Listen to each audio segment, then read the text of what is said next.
जय श्री कृष्णा दोस्तों। क्या आप जानते हैं कि देवता और असुर कभी एक ही परिवार के सदस्य थे? क्या आप जानते हैं कि स्वर्ग के देवता और उनके सबसे बड़े शत्रु असुरों का जन्म एक ही पिता से हुआ था? फिर ऐसा क्या हुआ कि दोनों के बीच शत्रुता हो गई? क्यों देवता धर्म के प्रतीक बने और असुर शक्ति तथा अहंकार के? आज हम जानेंगे देवताओं और असुरों की उत्पत्ति की अद्भुत पौराणिक कथा। यह कहानी केवल युद्ध की नहीं बल्कि अच्छे और बुरे विचारों के संघर्ष की कहानी है। तो आइए शुरू करते हैं। कहानी में प्रवेश करते हैं। जब ब्रह्मा जी ने सृष्टि की रचना की तब उन्होंने अनेक ऋषियों और प्रजातियों को उत्पन्न किया। इनका कार्य संसार में जीवन का विस्तार करना था। इन महान प्रजातियों में एक नाम सबसे प्रसिद्ध था, प्रजापति कश्यप। कश्यप ऋषि अत्यंत ज्ञानी और तपस्वी थे। देवता भी उनका सम्मान करते थे। उस समय दक्ष प्रजापति की अनेक पुत्रियां थीं। उन्होंने अपनी कई पुत्रियों का विवाह कश्यप ऋषि से किया। इनमें दो पुत्रियां विशेष रूप से प्रसिद्ध थीं, अदिति और दिति। दोनों बहनें थीं। दोनों अत्यंत सुंदर और शक्तिशाली थीं, लेकिन उनके स्वभाव बिल्कुल विपरीत थे, बिल्कुल अलग थे। अदिति का स्वभाव शांत और करुणामयी था। वह धर्म और सत्य में विश्वास करती थी। उनके मन में सभी के प्रति प्रेम था। वह ईश्वर की भक्ति करती थी। और वहीं दूसरी ओर दिति साहसी और महत्वाकांक्षी थी। उन्हें शक्ति और वैभव पसंद था। वे चाहती थी कि उनकी संतानें सबसे शक्तिशाली बने।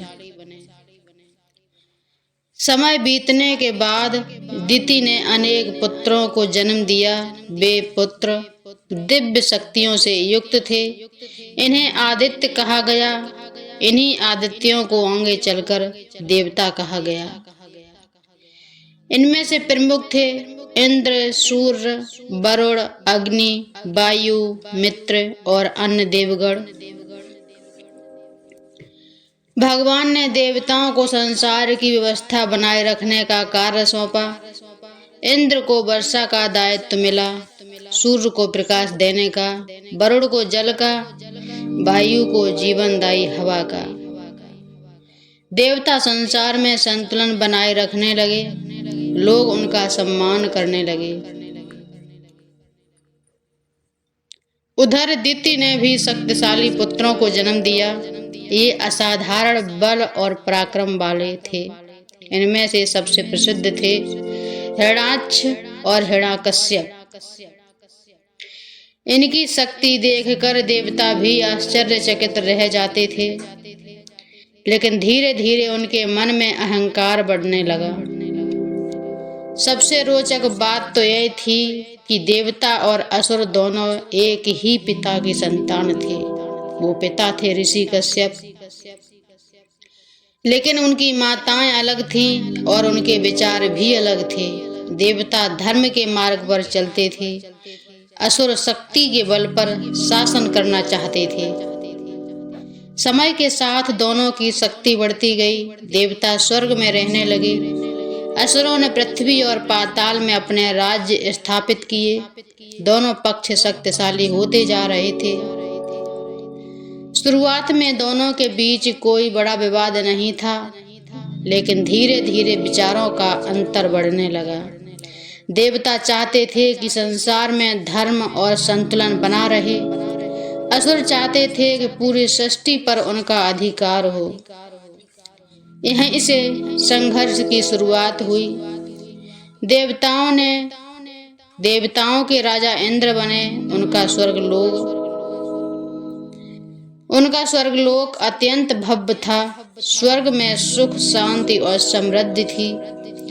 असुरों को यह पसंद नहीं था। वे भी स्वर्ग पर अधिकार करना चाहते थे। एक दिन असुरों ने स्वर्ग पर आक्रमण कर दिया। देवताओं और असुरों के बीच भयंकर युद्ध हुआ। दोनों पक्षों ने अपनी पूरी शक्ति लगा दी। आकाश युद्ध भूमि बन गया। इंद्र ने अपने वज्र से असुरों पर प्रहार किया। असुरों ने भी शक्तिशाली अस्त्रों का प्रयोग किया। युद्ध कई दिनों तक चलता रहा। जब असुरों की शक्ति बढ़ने लगी तब देवताओं ने भगवान विष्णु से सहायता मांगी। भगवान विष्णु ने उन्हें धैर्य रखने को कहा। उन्होंने वचन दिया कि जब भी धर्म संकट में होगा तो वे सहायता अवश्य करेंगे। कुछ समय बाद हिरण्याक्ष इतना शक्तिशाली हो गया कि उसने पृथ्वी को ही संकट में डाल दिया। उसके अहंकार ने उसे अंधा बना दिया। तब भगवान विष्णु ने 12 अवतार लेकर उसका अंत किया। हिरण्याक्ष के भाई हिरण्यकश्यप ने भी कठोर तपस्या करके वरदान प्राप्त किया था। वह स्वयं को भगवान मानने लगा, लेकिन उसके पुत्र प्रहलाद भगवान विष्णु के भक्त थे। वो यहीं से प्रहलाद और नरसिंह अवतार की प्रसिद्ध कथा शुरू होती है। देवताओं की सबसे बड़ी शक्ति उनकी भक्ति और विनम्रता थी। वे भगवान का स्मरण करते थे। अपनी शक्ति का उपयोग लोक कल्याण के लिए करते थे। असुर अत्यंत शक्तिशाली थे, लेकिन उनका सबसे बड़ा शत्रु उनका अहंकार था। शक्ति के कारण वे स्वयं को अजेय समझने लगे और यही उनके पतन का कारण बना। पुराणों में यह नहीं कहा गया कि हर असुर बुरा था। प्रहलाद जैसे महान भक्त भी असुर कुल में जन्मे और कुछ देवताओं से भी गलतियां हुई। इसलिए असली अंतर जन्म से नहीं, विचारों से होता है। इस कथा का एक गहरा आध्यात्मिक अर्थ भी है। देवता और असुर केवल बाहरी पात्र नहीं हैं, वे हमारे भीतर भी मौजूद हैं। जब हम सत्य, दया और धर्म का पालन करते हैं तब हमारे भीतर का देवता जागृत होता है। जब हम अहंकार, क्रोध और लालच में पड़ते हैं तब हमारे भीतर का असुर सक्रिय हो जाता है। देवता और असुर एक ही पिता की संतान थे, लेकिन उनके कर्मों ने उनकी पहचान बनाई।